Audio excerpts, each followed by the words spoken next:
Buenas gente, en el vídeo de hoy quiero que pienses en la siguiente situación. Si alguna vez te ha pasado que te sientas a estudiar durante horas, lees, subrayas, repasas y demás cosas que solemos hacer para preparar un tema y aún así cuando llega el día del examen o cuando tienes que explicar ese tema sientes que tu mente se ha quedado completamente en blanco, este vídeo es para ti. Y tranquilo, esto no te pasa porque no tengas memoria o no seas lo suficientemente disciplinado. En la mayoría de los casos el problema no está en cuánto tiempo le dedicas al estudio, sino en cómo organizas la información que tienes que estudiar. Y por este motivo quiero enseñarte dos herramientas que pueden cambiar por completo tu forma de estudiar, que para mí serían los mapas mentales y los diagramas. No para que tus apuntes se vean más bonitos ni para que parezca que estás estudiando mucho tiempo, sino para que entiendas más fácilmente lo que estás estudiando, lo recuerdes más rápido y puedas hacer repasos y demás mucho más efectivos.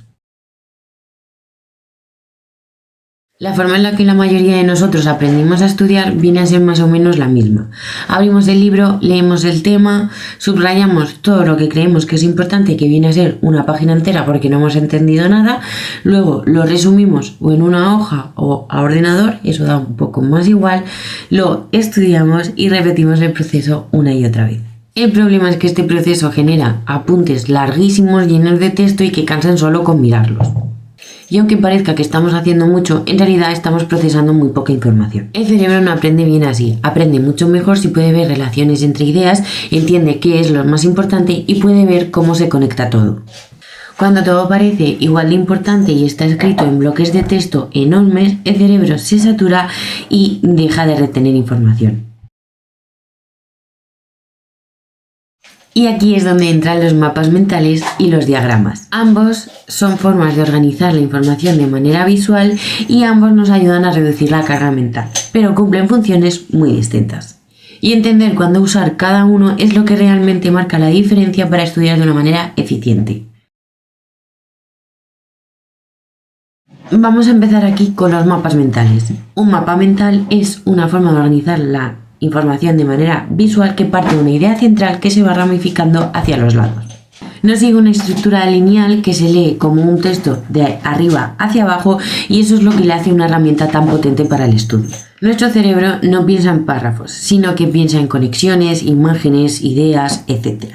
Y eso es lo que hace que este mapa mental sea tan útil, porque imita esa forma natural del cerebro de pensar. Y por eso facilita tanto la comprensión.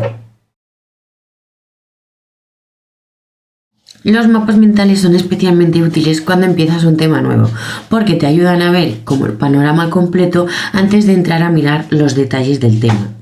Es decir, que te permiten entender de qué trata realmente el tema y te ayudan a poner los conceptos cada uno en su lugar.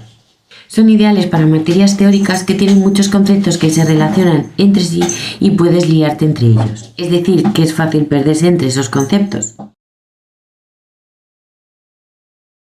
Para crear un mapa mental empieza siempre con el tema principal en el centro de la hoja. Este va a ser nuestro punto de partida. Desde ahí vas a ir creando ramas principales con las ideas clave del tema. Aquí es importante que no escribas frases largas, sino que utilices palabras clave, conceptos, ideas. Después añadirás unas subramas con las ideas secundarias que dependan de estas ideas clave. Usa colores diferentes para cada rama. Esto no lo hacemos por decoración, sino que los colores ayudan al cerebro a organizar, recordar y diferenciar toda la información. Un consejo aquí es que añadas dibujos pequeños o iconos. No tienen que ser bonitos ni perfectos, simplemente tienen que tener sentido para ti.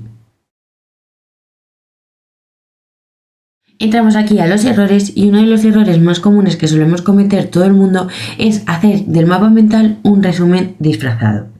Cuando escribes frases largas, copias directamente el libro o simplemente te lías a escribir en el mapa un montón de información, esto deja de ser un mapa mental y empieza a ser un resumen. Un buen mapa mental te obliga a pensar, a reflexionar y a decidir qué es lo realmente importante del tema. Así que si no te está haciendo pensar, no está funcionando. Dicho todo esto, pasamos a los diagramas. Un diagrama es una estructura visual mucho más ordenada y lineal. Sirve para resumir información, comparar conceptos o representar procesos paso a paso. Es menos creativo que un mapa mental, pero es muchísimo más claro cuando llega el momento de repasar. Respecto a los tipos de diagramas, tendríamos varios. Aquí solo te voy a hablar de unos cuantos. Puedes utilizar diagramas de flujo cuando necesitas entender o memorizar procesos, paso a paso. Cuadros comparativos cuando quieres ver las diferencias claras entre conceptos. Y esquemas jerárquicos cuando necesitas que la información esté bien clasificada. Elegir bien el tipo de diagrama que vas a utilizar es muy importante, porque te va a ahorrar tiempo, esfuerzo y confusión. Antes de crear un diagrama es importante que nos hagamos una serie de preguntas clave. Y la pregunta es, ¿para qué necesito un diagrama? ¿Lo voy a necesitar para estudiar? ¿Lo voy a necesitar para comparar? ¿Lo voy a necesitar para repasar? Una vez que ya hemos elegido nuestro diagrama a utilizar, vamos a seleccionar la información más esencial y la vamos a organizar desde lo más general a lo más específico. Y es muy importante esto, que dejemos huecos en blanco. El orden visual también comunica y debemos tener en cuenta que muchas veces comunica incluso más que el texto.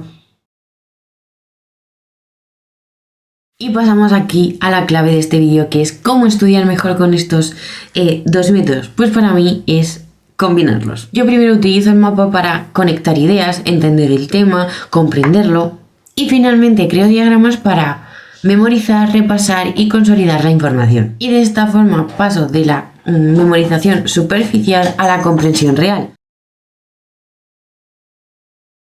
Y vamos aquí a un pequeño tip que creo que también es importante, porque muchas personas se preguntan hoy en día si es mejor estudiar en papel o en digital. Y la realidad es que ambas opciones funcionan, aunque cada una tiene sus ventajas. Mientras que el papel suele estimular mejor la memoria y la creatividad, lo digital nos da la facilidad de reorganizar, editar, eliminar, etc.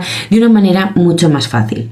Es decir, que no hay una opción correcta, sino que debes elegir la que mejor se adapte a ti. Y debemos saber que estudiar no es llenar hojas sin fin, escribir horas y demás, sino que es entender la información que nos está llegando. Y aquí es importante que comprendamos que cuando organizamos bien la información, el estudio deja de ser tan pesado para ser algo mucho más liviano. Si este vídeo te ha ayudado, me gustaría que le dieses un like, que te suscribas para más técnicas de estudio y por supuesto que dejes en comentarios qué estás estudiando ahora mismo y si has probado estas técnicas. Y nosotros, como siempre, nos miramos.